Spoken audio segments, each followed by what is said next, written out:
Sound take 7 action. और वो हमारे जो मुर्शिद हैं मिसबाही साहब, और मैं हजरत हकीम अब्दुल हई रहमतुल्लाहि ताला अलैह, ये जरा पॉइंट आपने गौर से सुनना है। मैंने ज़ियारत नहीं की उन बुजुर्गों की। सरकार को बात करने वाली करे। आप दसदे सन कि एक दा पुल ने ना ਜਿਹੜਾ ਸਾਡਾ, ठीक है जी।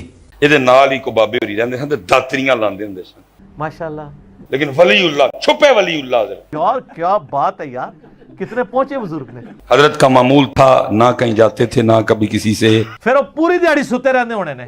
वो अपनी जड़ियां दातरियां ला के कोई आने दो आने कमाते सन, वो ही खाते सन। टोटल रोजी रोटी जो है ना जी, कहानियां सुनाने पे चल रही है। वो हजरत दा को बड़ा चाहने वाला सी तो उसकी शादी आ गई। ऐ दो कहानी बाज हो। वो जिद्दी पड़ गया कि हजरत ब्याह करना ही था जो तुसी आओगे। आओ चल चल चल चल।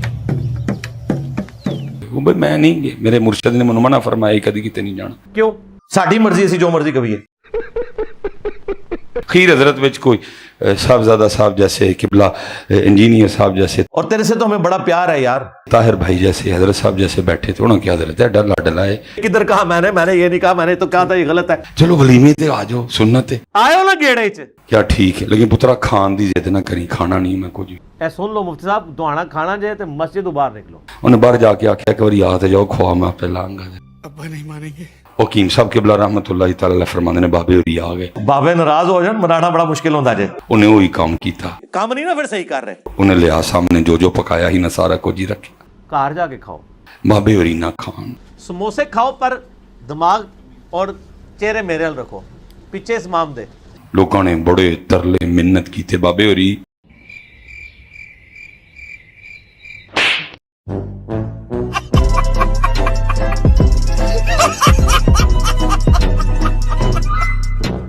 आखिर हजरत जी गल इत्थे मुक्की के जरदे दी एक बुरकी ला लो यार बच्चों वाली बात करो। उदू फिरनी शिरनी खीरा शीरा उदू जरदा बड़ी शै हुंदी सी। आएगा मजा खेल का। ऐ गल मुकी जरदे दी एक बुरकी। आखिर फिर बाबे होरां दी अखां चों अथरू डिगे। जनाब फरमांदे ने मैं मौजूद सा। मैं भी उत्थे ही सा। होया कि बाबे होरां ने ना इंज जरदा चुकिया थाली चों ये भगवान क्या जुल्म है। और फड़ के इन्हां नूं इंज निचोड़िया ते जरदे चों खून वगन लग पिया। आपने फरमाया कमीने ही निकले तू, कमीनिया। तुम्हें जरदा दिखाई देता है, लेकिन जो मुझे उस बारगाह से नूर अता हुआ है मुझे ये खून दिखाई दे रहा है। ऊंट सामो। और शरीयत मुहम्मदी में खून हराम है।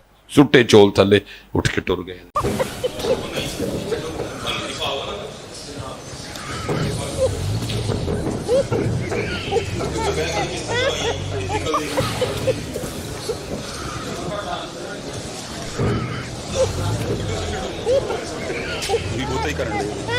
घर आके दरवाजा मार लिया। अच्छा जी। उस दिन लोगों भी समझ आ गई अज गुस्ताखी हो गई पाक दी। यार मेरे को गुस्ताखी करांदे हो तुसी बुजुर्गां दी। अगले दिन सारे इकट्ठे होके माफी मंगन वास्ते गए। मुझे माफ कर दे आप लोग सारे, मुझे छुट्टी दे। दरवाजा खड़कान, दरवाजा ना बाबे होरी खोला। बाबा जी, बाबा जी, बाबा जी, बाबा जी, बाबा जी, बाबा जी, बाबा जी, बाबा जी, बाबा जी, बाबा जी, बाबा जी, बाबा जी, बाबा जी, बाबा जी, बाबा जी। वावी देर लोगों ने आवाज़ां दित्तियां, दरवाजा अखीर लोगों ने दरवाजा भन्निया ते जिस टाइम अंदर गए तो बाबे होरां दा विसाल हो गया।